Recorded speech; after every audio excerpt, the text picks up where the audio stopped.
You are listening to the Speech Space Podcast, a podcast full of tips and resources for SLPs. I'm your host, Jessica Cassidy, and this is episode 26.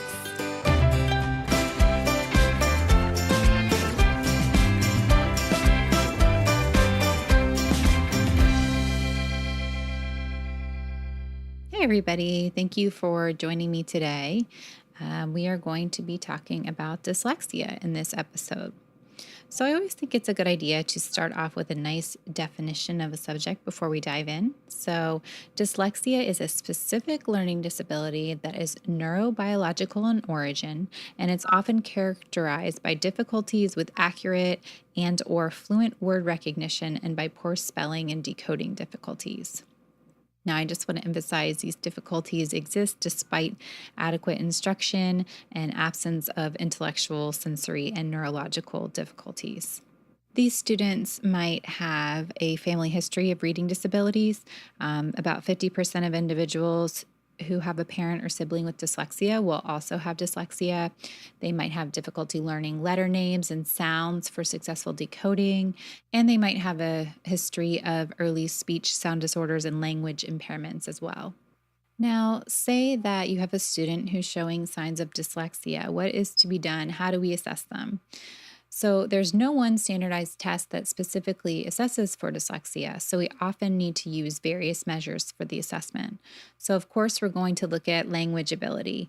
As SLPs, we obviously need to see if there is a language impairment, and a good assessment to use here would be something like the SELF or the CASTLE.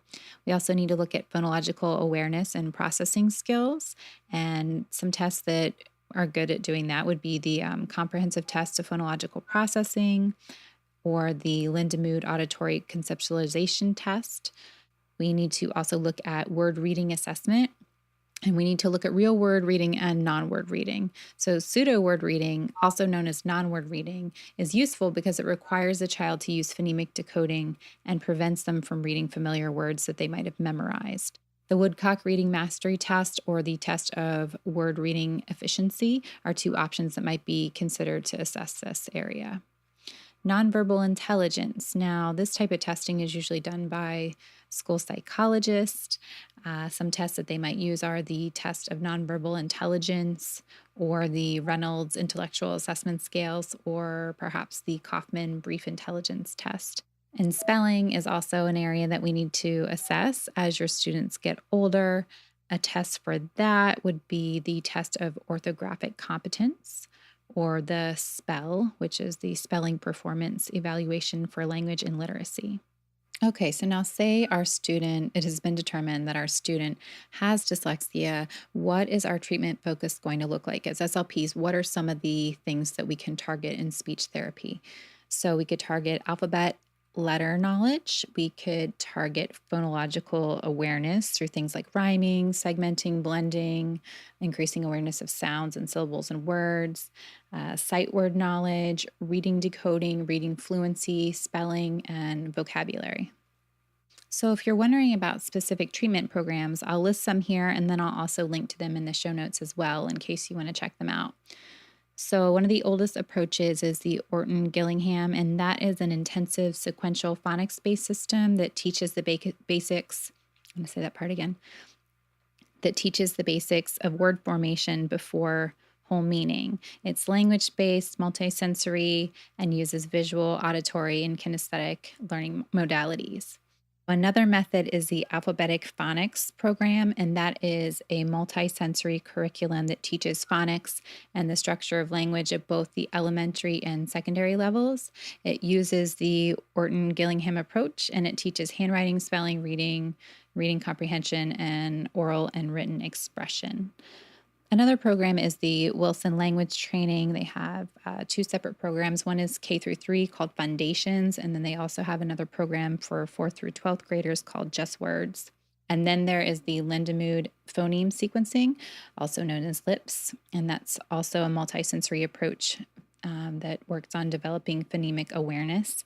There's the Dyslexia Training Program, and that's a reading intervention program that uses direct and systematic instruction to teach reading and spelling It also has a strong emphasis on phonemic awareness and alphabetic code knowledge. And like in some of the other methods I've mentioned, this one also takes a multisensory approach and it targets phonemic awareness, phonics, reading fluency, vocabulary, and reading comprehension. And it's reported to be most effective for grades 2nd through 5th.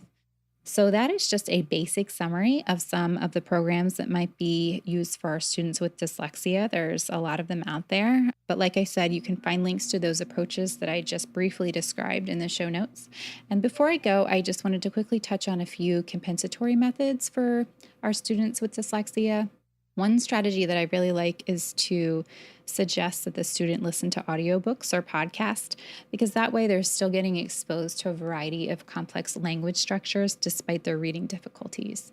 In addition to that, they could also use a text-to-speech app, and that can help bridge the gap to ensure that students are still getting the same vocabulary exposure as other students, although they might not be able to get it in the same way from reading.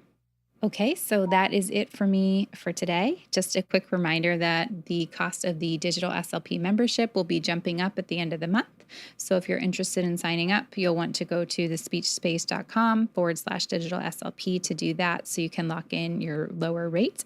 And I also have a special promo code just for podcast listeners that's going on right now. So if you use the coupon code SAVE25, you can save 25% off of both the monthly and annual memberships.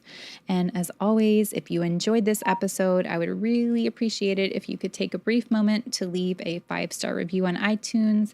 That way I know that people are out there listening and that I should continue to create the show and continue creating content for these episodes.